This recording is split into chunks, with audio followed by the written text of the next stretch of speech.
lang i-share yung process na ginawa ko sa paggawa ng explosion part dun sa Elfili trailer namin. Yung shot na yun primarily consists of green screen saka ng compositing. So unang gagawin natin is i-green screen or i-chroma key si ano pangalan na to? Yung matanda sa Elfili, basta siya. Kuhanin natin ang keylight advanced tawag dyan. Ayan, keylight plus key cleaner plus advanced filter suppressor. Kumaga preset na siya. Combination siya ng effects para maganda yung pagka-chroma key. Isa-select natin ang screen color which is yung kulay green. Ayan. Tapos para mawala yung edges, i-click natin to para ma-mask out. So, i-drag natin sa kanya. Ayan. I-off muna natin yung key cleaner para makita natin ang raw yung chroma key. Gawin natin screen matte yung view. Ngayon na ginawa natin screen matte yung view, ang goal natin is kailangan pure black yung background ng subject natin saka pure white yung foreground. Para magawa yun, ang ginagawa ko is pupunta ko dito sa screen matte. Tapos yung ginagalaw ko lang is yung clip black sa clip white. So, increase natin yung black. Tapos decrease natin yung white. Balik natin sa intermediate. Ayan. Ayan, okay na siya sa akin. Pwede na natin i-on yung key cleaner saka yung advanced field suppressor. Ayan, malinis na siya. Meron na tayong chroma key. Yan, lumagpas din sa mask. Labas natin. Ayan, so okay na yan. Pwede na nating ilagay yung background. Ngayon ang gagawin natin is ilalagay natin yung explosion sa likod. Lakihan pa natin yung bahay. Yan, ayan. Ayan, so ngayon pag tinignan mo siya ng ganyan lang, hindi siya nakakonvincing tignan. Magalaw na ka. So ang gagawin natin is ilalagay natin yung explosions. Pag maglalagay ka ng elements na galing sa internet gano'n, i-make sure mo lang na pareho sila ng frame rate sa composition mo. Para magawa yun, i-click mo ang clip tapos interpret footage, tapos main, tapos iset mo yung conform to frame rate sa kung ano man yung frame rate ng composition mo. Kunyari 24. Ayan, dahil 24 frames yung composition. Pwede natin siyang i-import. Ayan, ganda, grabe. Maghanap tayo ng maganda. Mas maganda pag marami kang elements na imimix para mas realistic. Saka para maging dynamic yung shot. Alisin muna natin si subject. Wow. Ayan. Ayan, pag pinlay mo, pangit pa siyang tignan. Para mag-blend in silang lahat, iselect natin sila. Tapos gawin natin screen yung blending mode. Ayan, medyo naghahalo na siya. Pero may gaganda pa yan. Lagyan natin siya ng glow. Ayan. Tapos lakihan natin yung radius. Ayan. Ang prefer ko kasi pag maglalagay ka ng glow sa explosion is yung glow colors gawin mong A and B. Yung A yung orange tapos yung B yung red. Para yung sa inner part ng explosion bright orange tapos dun sa outer part nagiging kulay red na siya. So ayan, wow. Babaan natin yung threshold. Ay hindi. Mga around 40. Tapos dagdagan natin yung intensity. Tapos saka radius.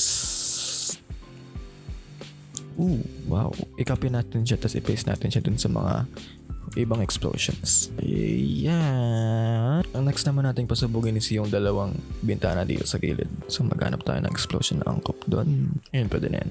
Lagyan natin siya sa scene. Oh my god, ang dami. Flip natin siya. Gawin natin negative yung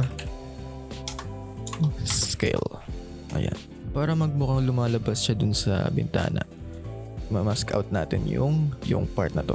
Ang ginagawa ko is gumagawa ko ng bagong solid para kung ano man yung mask na gagawin ko dito, pwedeng kopyahin ng ibang explosions na part dun sa bintana na yun. So, alisin mo natin yung opacity tapos i-trace natin tong part na to.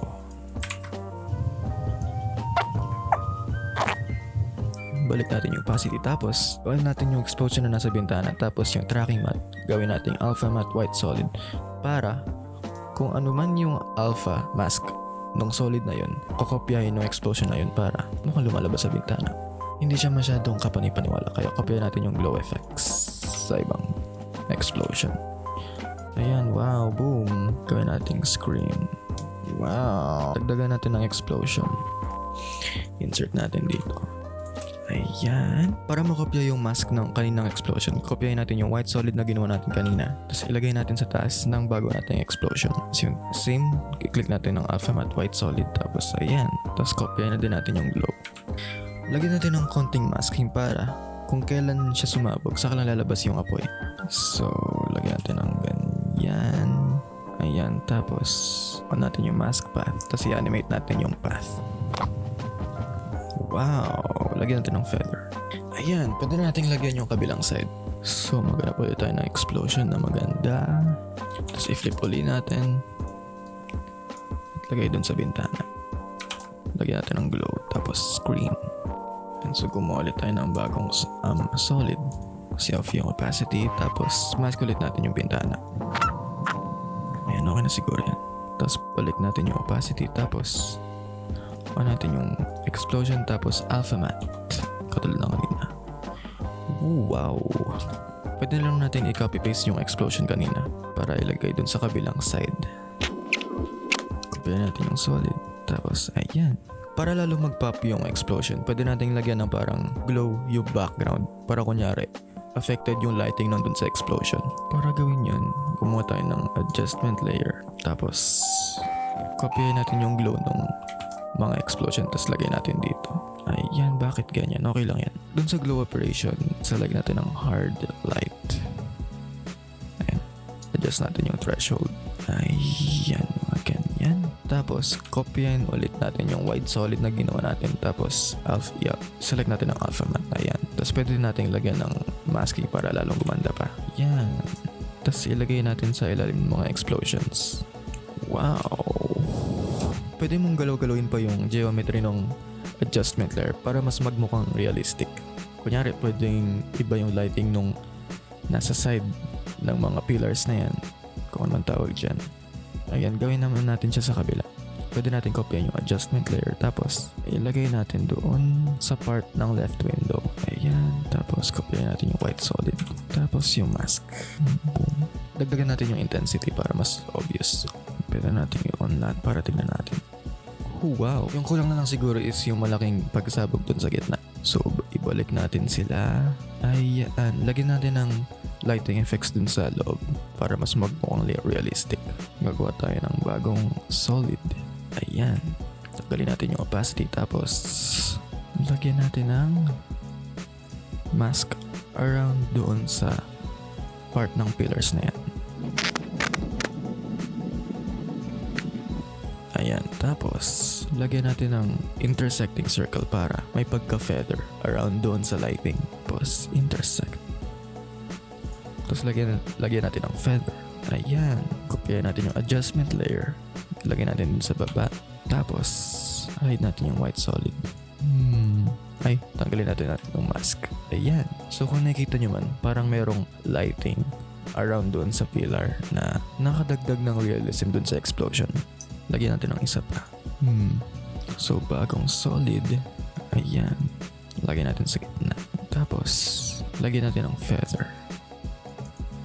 Tapos pwede natin kuhanin yung minask natin kanina.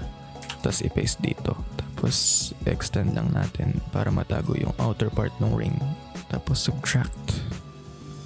Ayan. Kopya natin yung adjustment layer. Tapos i-hide natin yung white solid. Ayan. Lagay pala natin sa likod ng mga explosion yung ginawa nating adjustment layers.